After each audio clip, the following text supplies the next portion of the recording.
Welcome to all dear student, this is a Kalyug classes and आज हम class 9 के students के लिए चैप्टर नंबर 4 जो कि हमारा linear equation in two variable पे बेस है और इसके जो पिछले लेक्चर्स हैं, इंट्रोडक्शन है एंड जो भी एक्सरसाइज के फर्दर क्वेश्चन थे हम सॉल्व कर चुके हैं। और आज हम एक्सरसाइज 4.3 का क्वेश्चन नंबर 6 सॉल्व करेंगे। आपको याद होगा मैंने पिछले क्लास में आपको इसका बेसिक कॉन्सेप्ट एंड जो भी बातें हैं कि किस तरीके से ये क्वेश्चंस को सॉल्व करना है, और एक चीज़ मैंने आपको बताई कि इसके जो सॉल्यूशन है यानी कि linear equation in two variables के जो भी इक्वेशन आपको आएगी उसके आपको सॉल्यूशंस निकालने हैं। आपको पता ही है linear equation in two variables में कितने इन्फिनिटी मैनी सॉल्यूशंस होते हैं और इसका जो ग्राफ है वो स्ट्रेट लाइन पे शो होता है, तो इसका ग्राफ भी आपको बनाना है। तो आइए देखते हैं इस क्वेश्चन में क्या इन्फॉर्मेशन गिवन है और हमें इसमें क्या फाइंड करना है। तो आइए स्टार्ट करते हैं अपना लेक्चर। ये linear equation in two variable her classes की तरह मैं आज आपको फिर से एक बार बताना चाहूँगा। इसका मतलब होता है दो चरों में रैखिक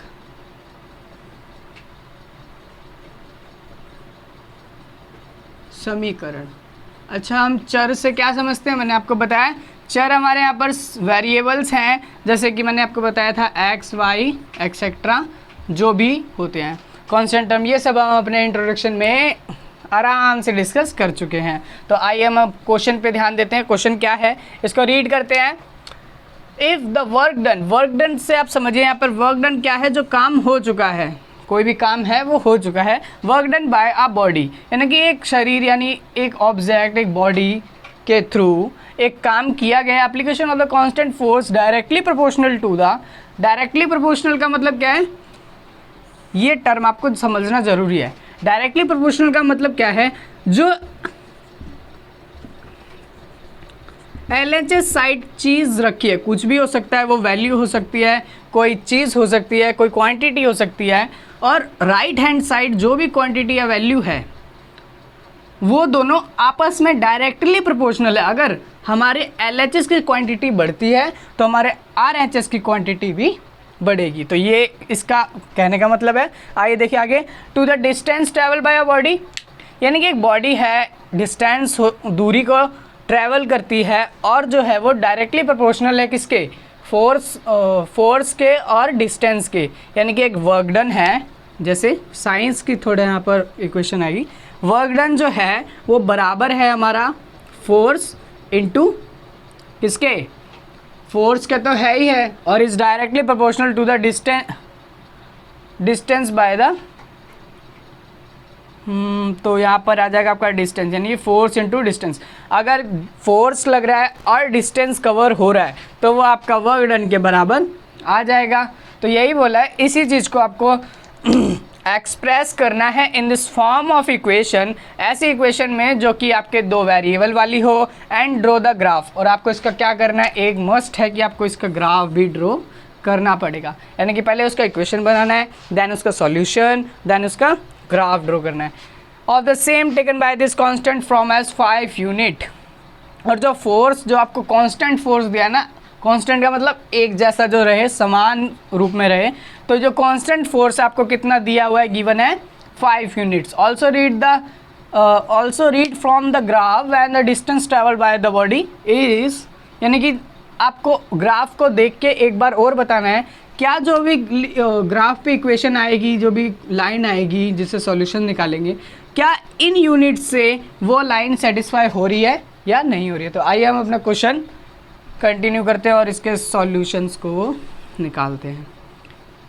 तो आइए जल्दी से देखते हैं। इसको आपको कुछ स्टेटमेंट वाइज करना है, इसीलिए मैं एक लेक्चर में ही एक ही क्वेश्चन अटैम्प्ट करेंगे, बिकॉज इसमें थोड़ी चीज़ें हैं समझने वाली हैं, इक्वेशन है और स्टेटमेंट भी आपको बनानी है। तो देखिए क्या होगा, यहाँ पर आप ले लीजिए the work done is equal to the product of, किसके प्रोडक्ट के, यानी किसके गुणांक के, product of force of the constant force लिख सकते हैं, फोर्स लिख सकते हैं, फोर्स एंड किसके, डिस्टेंस के। यानी कि अगर इस बात को हम इजी वे में कहें तो work done equals to force into displacement या फिर डिस्टेंस। ठीक है, तो इस तरीके से कुछ हो जाएगी हमारी इक्वेशन। अकॉर्डिंग टू क्वेश्चन क्या देखें कि अगर हम क्या करें, इसको फर्स्ट मान ले और यहाँ पर लिखे the force be x. Force क्या होगा, फोर्स एक्स नहीं मानते हैं आप, एक काम कीजिए, फोर्स को तो आप माने कांस्टेंट, यानी कि फोर्स तो आपका आ जाएगा 5 यूनिट कांस्टेंट। तो फोर्स को हटाकर यहाँ मान लीजिए द वर्क डन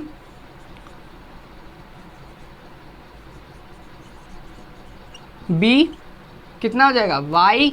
मैंने आपको बताया इसको आपको दो वेरिएबल्स में लाना है इक्वेशन को, इसीलिए हम यहाँ पे क्या करेंगे, लेट करेंगे। तो यहाँ पे कर लेंगे let the work done be y हो जाएगा, और लेट करना है आपको क्या, एक बार वर्क डन और कांस्टेंट आपका रहेगा फोर्स, फोर्स कांस्टेंट है, वर्क डन को वाई मान लिया, डिस्प्लेसमेंट को क्या मान लेंगे और डिस्टेंस को क्या मान लेंगे आप, डिस्टेंस भी क्या हो जाएगा आपके पास, x हो जाएगा। ठीक है, आप चाहे तो इसको अलग करके भी लिख सकते हैं, वर्क डन को x एंड डिस्टेंस को y, बट आपकी मर्जी है। एनसीईआरटी के अकॉर्डिंग ये दिया हुआ है, एनसीईआरटी के अकॉर्डिंग ही हम करेंगे, चाहे तो आप इसको बदल भी सकते हैं। और बहुत सारे तरीके हैं, मैथ कभी भी एक तरीके से एक वे से नहीं होती है, आपको सेटिस्फाई करना है उसकी कंडीशंस को और देन उसको सॉल्व करना है। कभी भी ये मत सोचिए कि रास्ता यही होगा, क्या पता रास्ता ये भी हो, बस थोड़ा टाइम ही तो लगेगा, बस सेटिस्फाई हर कंडीशन को करना चाहिए। तो आइए देखते हैं आगे क्या होगा। तो यहाँ पर हमने कर लिया अपने इक्वेशन लेट कर लिया है, ठीक है, एज्यूम कर लिया है, इसमें असम्पशंस है। और आगे देखिए अब हम अकॉर्डिंग टू क्वेश्चन करेंगे, क्या करेंगे अकॉर्डिंग टू क्वेश्चन में, क्या बोलेगा फर्स्ट से, यहाँ लिख लेंगे ऐसे करके कुछ, यानी कि वर्क डन मैंने क्या माना y, तो y equals to and force क्या है हमारे पास, कांस्टेंट होगा फोर्स, तो फोर्स कांस्टेंट कितना है 5, तो 5 लिख लीजिए, और इनटू डिस्टेंस कितना है आपके पास x, तो आप यहाँ पे x लिख लीजिए। देन यहाँ पर आपको रीज़न देना है, क्या रीज़न देना है, फ्रॉम फर्स्ट, यानी फर्स्ट यानी कि इससे जो हमने इक्वेशन मानी थी उससे, फ्रॉम फर्स्ट एंड गिवन आपको क्या है 5 यूनिट। तो इस तरीके से आप इसका रीज़न लिखेंगे और ये आपकी इक्वेशन तैयार हो गई। क्या दिक्कत थी क्या हुई इसमें, बस आपको ये करना है कि आपको जो ये लाइन कही जा रही है, इन्फॉर्मेशन जो आपको प्रोवाइड की है, इसी में आपको क्या देखना है, वर्क डन, ये साइंस का एक फॉर्मूला है, वर्क डन जो है बराबर होता है फोर्स इनटू डिस्टेंस के, और जो आपने लेट करके एजम्पशंस करी है इसके अंदर, उसी को अकॉर्डिंग टू क्वेश्चन आपको फर्स्ट से लेते हुए इसमें चेंज करना है, और कुछ भी नहीं किया है। ये इक्वेशन जो आई है इसी के थ्रू आपको क्या करना है, एक ग्राफ ड्रॉ करना है। तो आइए देखते हैं ग्राफ कैसे ड्रॉ होगा। अगर मैं इसके सॉल्यूशंस निकालूं, मैंने बताया ना सॉल्यूशन मस्ट है, आपको निकालना ही पड़ेगा, बिकॉज सॉल्यूशन आएंगे तभी तो हम नंबर लाइन पे शो कर पाएंगे, नंबर लाइन पे ग्राफ पे शो कर पाएंगे, कार्टेशियन पे। ठीक है, तो x और ये y, अगर मैं x को 1 ले लूँ तो y कितना आ जाएगा मेरा 5, है ना, और अगर मैं y को 1 ले लूँ तो x कितना आ जाएगा 1/5 आ जाएगा, तो ये तो गलत हो जाएगा। तो यहाँ पे एक काम करते हैं, अगर मैं x को -1 ले लूँ तो y मेरा -5 आ जाएगा कि नहीं, आ जाएगा ना। मैं इसीलिए 1 ले रहा हूँ बिकॉज ग्राफ जो है वो कार्टेशियन जो आएगा हमारा, वो हमारा छोटा बनना चाहिए। अगर यह आपने लिख लिया होगा तो इसको मैं रफ कर देता हूँ, अगर हम ग्राफ को बड़ा कर देंगे तो वो डिजिट्स हमारे पास नहीं आ पाएगी, इतनी बड़ी हो जाएगी कि वो हम नहीं लिख सकते, इसीलिए थोड़ा छोटा ही आप लेके चलिए ताकि जल्दी से वो फिनिश हो जाए। लाइन जो आप एक बार रखेंगे उसी पे सारे सॉल्यूशंस मिलेंगे, चाहे आप वैल्यू को वैरी करती रहिए आगे पीछे जो भी बढ़ाना है। तो देखिए ध्यान से, ये x हो गया, ये x डैश हो गया, ये y डैश हो गया, और ये आपका y, ये कैपिटल रहेंगे, स्मॉल नहीं करना है आपको, ये कैपिटल Y होगा, ठीक है, और ये x जो आपके कैपिटल ही रहेंगे। ये आपको सबको पता है, ये ओरिजिन होता है, ये 1 2 3 4 5।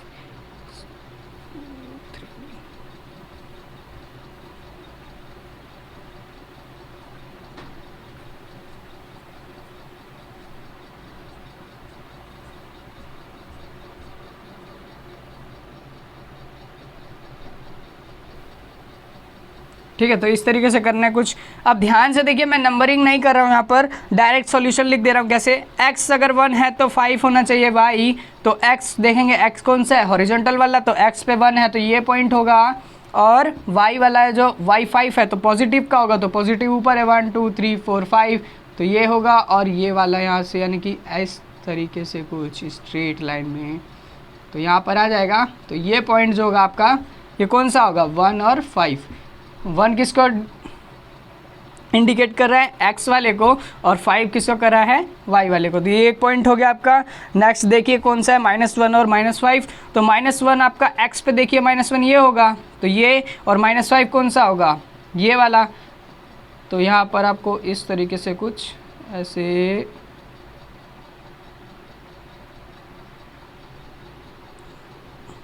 जब आप अपनी नोटबुक में बनाएंगे तो स्केल के थ्रू करेंगे, तो ये सब कुछ आराम से सीधे आ जाएगा, यानी स्ट्रेट लाइन में। तो यहाँ पर कुछ पॉइंट ये मीट करेगा इस तरीके से, तो ये जो वाला पॉइंट होगा ये हमारा -1 और -5 हो जाएगा। ठीक है, आगे आपको क्या करना है? जो पॉइंट्स आपको मिले हैं इन दोनों कोऑर्डिनेट से, तो इसको आपको स्ट्रेट लाइन में ऐसे कर देना है, ऐसे स्ट्रेट लाइन में करना है। और जो ये लाइन आएगी, इस लाइन की इक्वेशन क्या होगी हमारे पास? y = 5x, ये लाइन की इक्वेशन हो गई इसमें। और जो भी आप इसकी वैरी करेंगे वैल्यू, जैसे 2 है तो 2 क्या है आपका? यहाँ पे पढ़िए, 2 आपका डिस्टेंस है, डिस्टेंस आपने x माना है। जब आप वैल्यू रखेंगे x की 2, तो आपके पास y आ जाएगा 10। और जब आप ग्राफ बड़ा करेंगे, x 2 रखेंगे और y आपका 10 आएगा, तो इसी लाइन पे वो वैल्यू वेरी हो जाएगी। ऐसे ही आपका 0 डिस्टेंस पे y भी 0, यानी कि यहाँ पर आ जाएगा। तो इस तरीके से ये दोनों क्वेश्चन भी आपको सॉल्व हो जाएंगे। और इसमें कुछ भी नहीं है, गिवन इन्फॉर्मेशन यही था इसका मोटिव, कि आपको क्या करना है, इस इक्वेशन को ध्यान से, इस इन्फॉर्मेशन को लिखना है। इस इक्वेशन को लिखने के बाद आपको कुछ अजम्पशंस हैं, कुछ मानना है यहाँ पर, क्योंकि इक्वेशन आपको 2 वेरिएबल में करना है, इसीलिए आपने यहाँ पर x और y माना। आप यहाँ पर वर्क डन को x भी मान सकते हैं और डिस्टेंस को, ठीक है, y भी। तो यहाँ पर करके अकॉर्डिंग टू क्वेश्चन हम चलेंगे। हमें अकॉर्डिंग टू क्वेश्चन का मतलब जो बोला है फाइंड करने के लिए, वही हमने इक्वेशन को बनाया है, और उसके बाद सॉल्यूशन निकालने के बाद देन उसका ग्राफ ड्रॉ कर दिया। तो यही था 6 क्वेश्चन। आशा करता हूँ कि आपको ये पूरा अच्छे से समझ आया होगा। कुछ भी दिक्कत लगती है आप वीडियो को थोड़ा पॉज करके उसको समझ सकते हैं, और बाकी जो भी प्रॉब्लम है, आगे जो नेक्स्ट क्वेश्चन है हमारा 7, वो हम जल्दी अपने नेक्स्ट वीडियो में लाएंगे। तो आज के लिए इतना ही, धन्यवाद।